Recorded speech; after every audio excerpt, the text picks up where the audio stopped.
এশার নামাজের সময়ের কথা। আমি নামাজের যতক্ষণ আজান হলো তার আগ পর্যন্ত টেবিলে বসে ল্যাপটপে কোন বইয়ের যেন কাজ করছিলাম। আজান হলো, মসজিদে চলে গেলাম। সবসময় তখন আমার নিয়ম এটাই ছিল যে প্রথম কাতারে একেবারে ইমাম সাহেবের পেছনে যে জায়নামাজ, সেখানে দাঁড়িয়ে তাকবীরুল্লাহর সাথে নামাজ পড়তাম। তো এখন যখন জামাত শুরু হলো আমি তো সেখানে। এখন কিছু ছেলে পেলে তো একটু পেছনে পড়ে যায়, উজু করতে গিয়ে দেরি হয়ে যায়, বাথরুমে সিরিয়াল পড়ে যায়। তো এখন মসজিদে যেতে চাইলে আমার রুমের সামনে দিয়ে যেতে হতো, এটা ছিল স্বাভাবিক রোড, এছাড়া ভিন্ন কোনো রোড নেই, এই রোড দিয়ে যাওয়া লাগবে।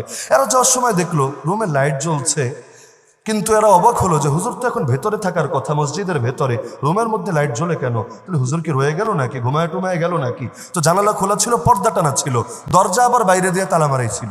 এখন এরা আস্তে করে জানালাটা সরালো, পর্দা সরিয়ে ভেতরে দেখতে পাচ্ছে যে আমি ঠিকই চেয়ারে বসে আছি, আমি ল্যাপটপ টিপছি। এখন আরও চিন্তায় পড়ে গেল, তাহলে তালাটা মারলো কে? এখন ভাবলো হুজুর মনে হয় বাইরে নামাজ পড়ে আসছে, এসব নামাজ তো অনেক জায়গায় আগে হয়, অনেক জায়গায় পরে হয়, আর মাদ্রাসার মসজিদে নামাজ একটু দেরিতেই হয়, হয়তো বাইরে পড়ে এসেছে, আর খাদেম বা ভুলে কেউ মনে হয় বাইরে দিয়ে তালা মেরে দিয়েছে না বুঝে। এখন গেল মসজিদের মধ্যে, আর আমার উচ্চতার কারণে তো আমার মাথা একটু দূর থেকেই দেখা যায়। এখন সেখানে গিয়ে দেখে কি রে, হুজুরের মাথা দেখা যায়, তাইলে আবার ওইটাকে। এবার একজন দিলে এমন জোরে চিল্লান, অন্য অনেকে নামাজি গেল শেষ হয়ে। পরে জিজ্ঞেস করলো, কি রে তুই চিল্লান মারলে কি জন্য, ব্যাপারটা কি? বললো হুজুরে দেখে আসলাম রুমে, বাইরে দিয়েও তালা মারা, বের হওয়ার তো সুযোগ নাই, আবার প্রথম কাতারে, তাহলে এটা যদি হুজুর হয় ওটা কে, ওটা হুজুর হলে এটা।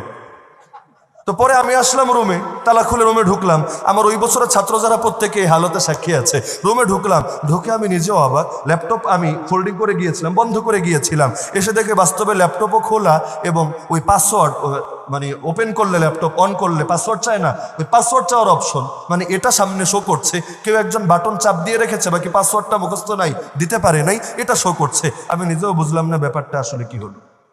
পরে ধরে নিলাম হয়তো জিন জাতীয় কোনো ব্যাপার স্যাপার, জিনরা তো কত কিছুই করে, তো মাথায় আসলো পোলাপান্ডে একটু ভয় দেখাই, হয়তো সেখান থেকে করেছে, আল্লাহু আলাম।